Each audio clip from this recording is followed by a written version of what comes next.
बिस्मिल्लाहिर्रहमानिर्रहीम। तो आज हम लोग इस चैप्टर का लास्ट टॉपिक यानी एवोमीटर या मल्टीमीटर के बारे में बात करने वाले हैं। अब ये है जी एवोमीटर। तो ये बन जाएगा ए से एम्पेयर, वी से वोल्ट और ओ से ओम। तो यानी एक ऐसा मीटर जो एम्पेयर, वोल्टेज और ओम तीनों को मेजर करता है, उसको हम एवोमीटर का नाम देते हैं, या फिर मल्टीमीटर जो एक से ज़्यादा मीटरों का काम कर रहा है तो वो मल्टीमीटर कहलाता है। तो अब हम इसके बारे में अगर हम बात करें तो एक मीटर जो एम्पेयर, वोल्ट और ओम तीनों का काम कर जाए। अब उसके लिए ये एक डायग्राम है, ब्लॉक डायग्राम है, जो इसके समझने के लिए आसानी पैदा करेगी। अब अगर हम देखें तो इसमें एक्स और वाई ये दो मेन टर्मिनल हैं जो यूँ समझ लें कि बाहर होंगे। अब जो x1 है जिसको fs का नाम दिया हुआ, ये fs सिलेक्टर है। अब जब ये x1 पोजीशन पर होगा तब ये वोल्टेज मेजरिंग का काम कर रहा होगा, यानी यहाँ पर होगा तो वोल्ट मीटर बन जाएगा। जब इसकी नॉब को चेंज करेंगे और x2 पर आएगा तब ये करंट मेजरिंग सर्किट के तौर पर काम कर रहा होगा, यानी एम्पेयर मीटर बन जाएगा, एम मीटर बन जाएगा। जब यही fs x3 पे आ जाएगा तो क्या है, रेजिस्टेंस मेजरिंग सर्किट इस्तेमाल में होने लग जाएगा, यानी ओम मीटर बन जाएगा। तो अब एक सिलेक्टर है, x1 पे हो तो वोल्ट मीटर, x2 पे आ जाए तो करंट के लिए एम मीटर और x3 पे आ जाए तो रेजिस्टेंस के लिए ओम मीटर। एवोमीटर एक मीटर जो तीनों का काम कर रहा है, मल्टीमीटर है।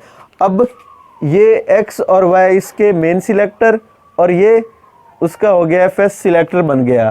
तो ये तीनों का काम कर रहा है। अब ये बनता कैसे है, उसी तरह कि एक गैल्वानोमीटर, सेंसिटिव गैल्वानोमीटर, और एक ये मतलब इसके साथ हम ऐसा सर्किट बना लेते हैं कि जब इसको सिलेक्ट करेगा तो ये वोल्ट मीटर बन जाएगा, तो करंट के लिए एम मीटर और इसके लिए रेजिस्टेंस के लिए ये ओम मीटर बन जाएगा। अब हम इन्हें वन बाय वन डिस्कस करते हैं कि ये कैसे काम करते हैं। तो सबसे पहले है जी voltage measuring part of avometer, के एवोमीटर से हम वोल्टेजेस कैसे मेजर करते हैं। तो अब यहाँ जो एक ओवरव्यू था, ब्लॉक डायग्राम थी, इसमें हम देख चुके हैं जो सिलेक्टर fs है वो x1 पे होगा तो ये वोल्टेज मेजर कर रहा होगा। अब ये हमने इसके लिए एक फिगर बनाई है वोल्ट मीटर के समझने के लिए, जो इसका इंटरनल पार्ट है, ये वाला स्ट्रक्चर समझने के लिए। तो अब सबसे पहले क्या है कि जो fs है वो x1 पोजीशन पर होगा। तो अब इसके अंदर का सर्किट ये बन गया है। अब जो fs है वो x1 पर है तो ये कंडीशन ओके हो गई। और दूसरी साइड पे है जी y के साथ क्या लगा हुआ है, गैल्वानोमीटर। तो ये गैल्वानोमीटर अब असल में ये दो काम इस वक्त नहीं कर रहे, इस वक्त ये कर रहा है। तो गैल्वानोमीटर असल में इससे कनेक्टेड है। अब इस सर्किट के अंदर क्या चल रहा है कि इसमें लगा हुआ है एक रेंज स्विच। अब रेंज स्विच क्या है कि जब हमने पढ़ा था ये वोल्ट मीटर तो हमने ये देखा था कि गैल्वानोमीटर के अगर सीरीज़ में एक रेजिस्टेंस लगा दी जाए तो वो वोल्ट मीटर बन जाता है। तो यहाँ पर भी वही हो रहा है कि ये गैल्वानोमीटर है, इसके साथ सीरीज़ में हमने एक रेजिस्टेंस लगा दी तो ये वोल्ट मीटर बन गया। अब यहाँ पर ये R1 एक रेजिस्टेंस है जहाँ पर ये पहले लगा हुआ है, और यहाँ पर क्या है 5 वोल्ट है कि अगर हमने 5 वोल्ट तक मेजर करना हो तो हम इसे R1 पे रखेंगे। लेट्स सपोज जो हम वोल्टेजेस मेजर कर रहे हैं वो 5 वोल्ट से ज़्यादा है, तो हम क्या करेंगे, इस रेंज स्विच को मूव कर देंगे 15 वोल्ट पे। तो पहले ये इस तरह है, अगर रेंज ज़्यादा करनी हुई तो यहाँ पर कर देंगे। तो अब क्या होगा कि ये 15 वोल्ट तक मेजर कर सकता है। अगर उससे भी ज़्यादा करना है तो इसको फर्दर मूव कर देंगे या फर्दर मूव कर देंगे। तो ये रेजिस्टेंस की वैल्यू पे डिपेंड करता है कि उस वोल्ट मीटर की रेंज क्या बन जाएगी। तो इस तरह हम डिफरेंट रेंज के वोल्ट मीटर बना सकते हैं, उनकी रेंज को बढ़ा सकते हैं। कंसेप्ट वही है जो हम पहले पढ़ चुके हैं कि गैल्वानोमीटर के साथ सीरीज़ में रेजिस्टेंस लग गई तो वो वोल्ट मीटर बन गया। अब ये अलग अलग रेजिस्टेंसेस असल में उसकी रेंज को डिफ़ाइन कर रही हैं। तो ये वही पॉइंट्स हमने बना दिए हैं ताकि आपको मेमोराइज़ करने में आसानी हो। तो हमने क्या कहा है, हमने कहा है कि ये मल्टी रेंज वोल्ट मीटर है जिसमें एक से ज़्यादा की रेंज रखी हुई है, 5 वोल्ट, 15, 50 या 150 वोल्ट तक। तो ये मल्टी रेंज वोल्ट मीटर है। अब इसमें नंबर ऑफ रेजिस्टेंस कनेक्ट की हुई हैं इस गैल्वानोमीटर के साथ सीरीज़ में, और उन सब से कनेक्ट करने वाला एक रेंज स्विच है जिसके बिहाफ पर उसकी रेंज कम या ज़्यादा हो जाएगी, और हर एक रेजिस्टेंस की वैल्यू डिपेंड करेगी उस वोल्ट मीटर की रेंज को। अब जब हम लोगों ने एसी करंट मेजर करना होगा, यानी एसी वोल्टेज अल्टरनेटिंग करंट जो यूँ समझ ले वापडा से आ रहा है, तो अब अगर हमने उसको मेजर करना हो तो वो क्या करता है, इसके इंटरनल में जो सर्किट है तो इसके साथ डायोड का कम्बिनेशन यूज़ हो जाता है। तो जो एसी करंट आता है वो उसको पहले रेक्टिफाई करता है, यानी उसको डीसी बना देता है। तो जब डीसी बन जाएगा तब वो उसकी वैल्यू अकॉर्डिंगली हमें शो करवा देगा। तो इस तरह ये हमारा जो वोल्ट मीटर है वो काम करता है, या वोल्टेज मेजरिंग सर्किट काम करता है। तो इससे आगे है जी current measuring part of avometer. Avometer का पार्ट जिससे हम करंट मेजर करते हैं, तो ये सेकंड पार्ट है। अब सबसे पहले जो ब्लॉक डायग्राम से हमें पता है कि जो एफएस सिलेक्टर है उस सिलेक्टर को हम लोग X2 पे ले आएंगे, यानी करंट मेजरिंग के लिए। तो सिलेक्टर करंट मेजरिंग पे आ गया, उसके बाद जो इसके इंटरनल सर्किट है वो हमने यहाँ पे ड्रा कर रखा है। अब ये क्या है, करंट मेजरिंग। तो हमें पता है जब करंट मेजर की बात हो तो एम मीटर बनता है। तो एम मीटर कैसे बना था, एम मीटर बना था कि हमने गैल्वानोमीटर के पैरेलल में रेजिस्टेंस लगा दी थी। तो अब क्या हुआ, अगर हम इस डायग्राम को देखें तो ये हमारे पास गैल्वानोमीटर है और इसके पैरेलल में हमने ये रेजिस्टेंस लगा दी है। अब यहाँ पर ये है RS सिलेक्टर हमारे पास। अब ये तो पहला सिलेक्टर है FS, तो ये यहाँ तक आ गया। अब यहाँ पर जो पहुँचा तो इसके अंदर का जो सर्किट है वो ये है कि इसके अंदर भी एक सिलेक्टर लगा हुआ है RS सिलेक्टर, और वो अगर इस C पॉइंट पर है तब उसकी एक रेंज है, क्या है कि वो 500 मिली एम्पेयर तक का करंट मेजर कर रहा है।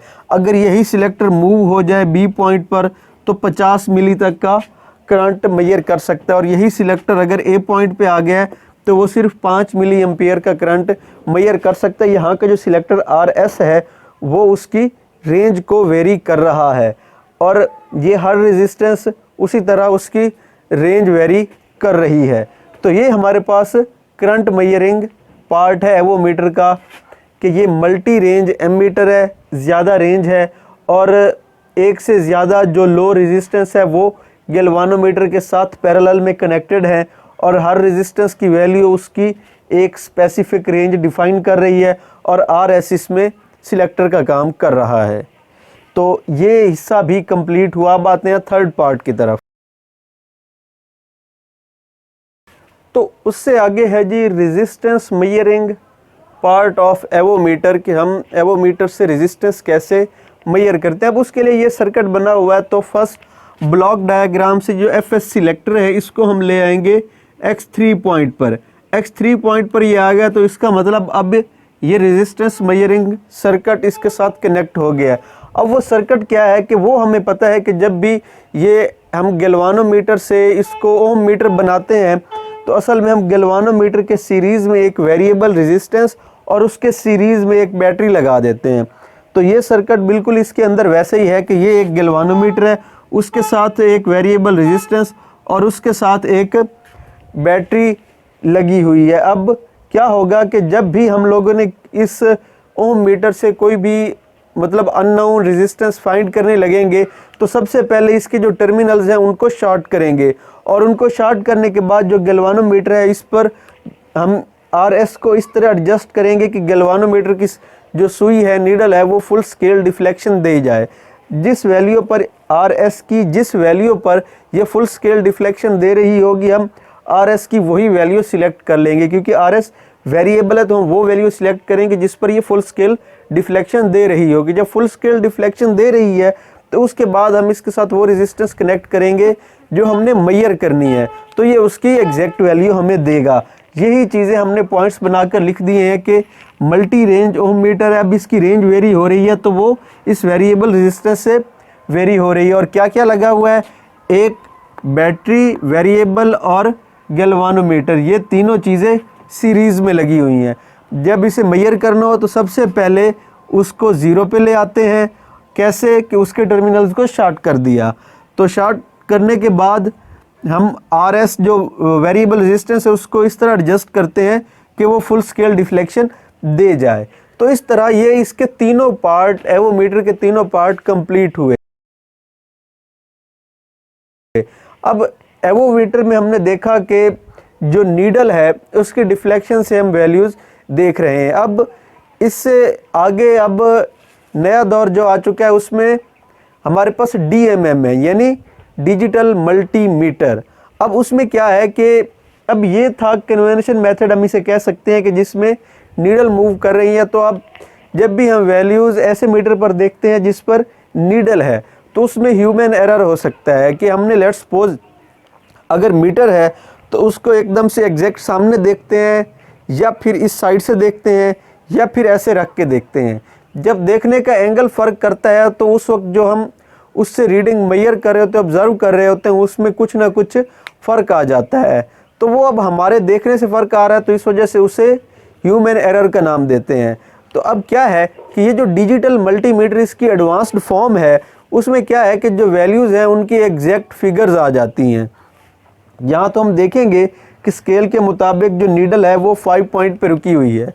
तो हम अब ऑब्जर्व करेंगे 5 पॉइंट में क्या ये 4.9 है, 5.1 है, ये एग्जैक्टली 5 है। तो अब क्या है कि डिजिटल मल्टीमीटर में एग्जैक्ट जो वैल्यू होगी अगर वो 5 है तो 5.0 ही अपीयर हो रहा होगा।